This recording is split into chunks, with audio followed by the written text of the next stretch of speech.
ಗುರು ಬಸವಣ್ಣನ ನೆನಸ್ರಿ. ನಿಮ್ ನಿಂತಿಗ್ ಚಲೋ ಆತ್. ನಮ್ ರೈತರು ಹೇಳಾಕತ್ತಾರ ಪಾಪ ಮಾಡಿವ್ರಿ ಸ್ವಾಮಿಗಳು ನಾವ್ ಅಂತೇಳಿ. ಆದ್ರೆ ಪಾಪ ಮಾಡಿಲ್ಲ, ದೇಶಕ್ಕೆ ಅನ್ನ ಹಾಕವ್ರು ನೀವು.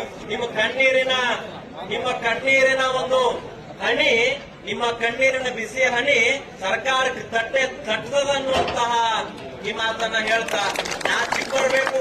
ನಮ್ಮ ಕರ್ನಾಟಕ ರಾಜ್ಯ ಸರ್ಕಾರದವರಿಗೆ ರೈತರು ನೀವು ಏನ್ ಮಾಡಾಕತ್ತಾರಪ್ಪ ಅಂತಂದ್ರೆ, ಬೆಳಗಿಂದ ನೀವು ಇಷ್ಟೊಂದು ಮನ್ಯಾನ ಹೆಂಡ್ರ ಮಕ್ಕಳ ದನ ಕರ ಎಲ್ಲಾ ಬಿಟ್ಟಿಲ್ಲಿ ಕೂತ್ಕೊಂಡಿದ್ದೀರಿ.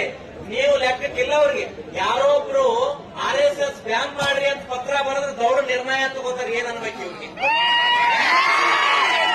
RSS ಬ್ಯಾನ್ ಮಾಡಾಕ ಇವ್ರು ನಿರ್ಣಯ ತಗೋತಾರ?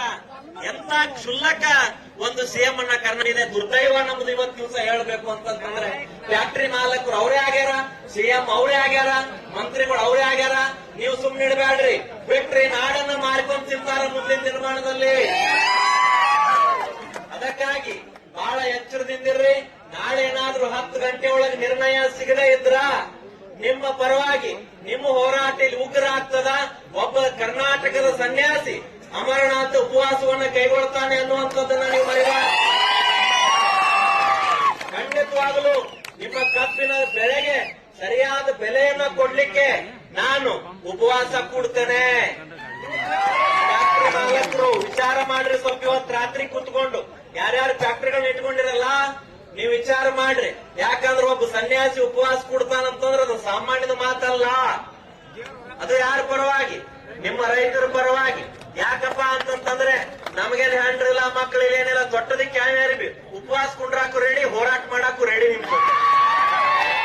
ಅದಕ್ಕಾಗಿ ಇವತ್ತಿನ ದಿವಸ ಈ ಮಾತನ್ನ ಹೇಳ್ತಾ, ನೀವೆಲ್ಲರ ಹೋರಾಟ, ನಿಮ್ಮ ಆಕ್ರೋಶದ ಕಟ್ಟಳೆ ಇವತ್ತು ಹೊಡಿಬಾರ್ದು. ಯಾಕಂದ್ರೆ ನಿಮ್ಮ ಆಕ್ರೋಶ ಏನಿದ್ರು ನಾಳೆ 10 ಗಂಟೆ ಹೊಡಿಮಠ ಅಂತ ಹೇಳಿ ಟೈಮ್ ಅನ್ನ ಕೊಟ್ಟಿದೆ. ಯಾವ್ರು ನೀವು ಟೈಮ್ ಕೇಳಕ್ ಹೋಗ್ಬೇಡ್ರಿ. ಎಸಿನಾಗ್ಲಿ ಮಂತ್ರಿನಾಗ್ಲಿ ನೀವು ಟೈಮ್ ಕೇಳಕ್ ಹೋಗ್ಬೇಡ್ರಿ. ಅವ್ರು ನಿಮ್ಮನ್ನ ಟೈಮ್ ಕೇಳ್ಕೊಂಡು ನಿರ್ಣಯ ಮಾಡ್ಲಿ. ಅದಕ್ಕಾಗಿ ನನ್ನ ಎಲ್ಲಾ ರೈತ ಬಾಂಧವರೇ, ನಾಳೆ ಬೆಳಗ್ಗೆನೂ ಕೂಡ ನಾನು ವೇದಿಕೆಗೆ ಬರ್ತೇನೆ. ಸರಿಯಾದ ನಿರ್ಣಯ ಆಗಲಿ. ನಿಮ್ಮೆಲ್ಲರ ಬೆವರಿನ ಹನಿಗೆ ಬೆಲೆ ಕಟ್ಲಿಕ್ಕೆ ಅವ್ರ್ಯಾ ಸೀಮೆ ದಂಡನಾಯಕರಲ್ಲ. ನಿಮ್ಮ ಬೆವರಿನ ಹನಿಗೆ ಬೆಲೆ ಕಟ್ಟುವಂತ ತಾಕತ್ತು ಯಾವ ರಾಜಕಾರಣಿಗಳಾಗಲಿ, ಯಾವ ಮಠಾಧೀಶರಿಗಾಗಲಿ ಯಾರಿಗೂ ಇಲ್ಲ. ನಿಮ್ಮ ಬೆವರಿನ ಹನಿ ಬಹಳ ದೊಡ್ಡದು. ಅಂತ ಬೆವರು ಸುರಿಸಿ ಕಬ್ಬನ್ನ ನೀವು ಬೆಳೆದಿದ್ದೀರಿ, ಅದಕ್ಕೆ ಬೆಲೆ ಕೊಡ್ರಿ ಅಂತ ಕೇಳಾಕತ್ತೀರಿ. ನೀವೇನವರು ಎಲ್ಲೆಲ್ಲೋ ಬಚ್ಚಿಟ್ಟು ಬಂಗಾರ ರೊಕ್ಕ ಕೊಡ್ರಿ ಅಂತ ನೀವು ಯಾವತ್ತೂ ಕೇಳಿಲ್ಲ. ಅದಕ್ಕಾಗಿ ನೀವು ಬೆವರು ಸುರಿಸಿ ಬೆಳೆದಿರುವಂತಹ ಬೆಲೆಯನ್ನ ಕೇಳ್ತಾ ಇದ್ರಿ. ಇದು ತಪ್ಪಲ್ಲ. ಅದಕ್ಕಾಗಿ ನಾಳೆ ಎಷ್ಟು ಗಂಟೆ ಹೇಳ್ರಿ? 10 ಗಂಟೆ. ಮಾನ್ಯ DC ಸಾಹೇಬ್ರೆ, ನಿಮಗೆ ನಾಳೆ